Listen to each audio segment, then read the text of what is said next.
मैत्रिणींनो, जेव्हा पण तुम्ही पुऱ्या करता आणि तुमच्या पुऱ्या जर फुलत नसतील आणि तेल खूप पीत असतील, तर तुमच्याकडून ही चूक होतीये की तुम्ही पीठ मळताना साखरेचं पाणी घालत नाही.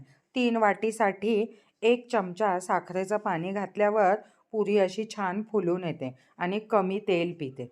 त्यामुळे पुऱ्या जर टेस्टी करायच्या असतील, तर मस्तपैकी 3 वाटी पिठासाठी 1 वाटी साखरेचं पाणी घाला आणि त्याच्याबरोबर जी तुम्ही आलू भाजी बनवणार आहे, तर ती डायरेक्ट मस्तपैकी फोडणीला द्या कुकरला आणि जास्त काहीच तामझाम घालू नका, वाटण घालू नका. आणि पुऱ्या बघा किती मस्त छान सगळीकडून शेकल्या जात आहेत.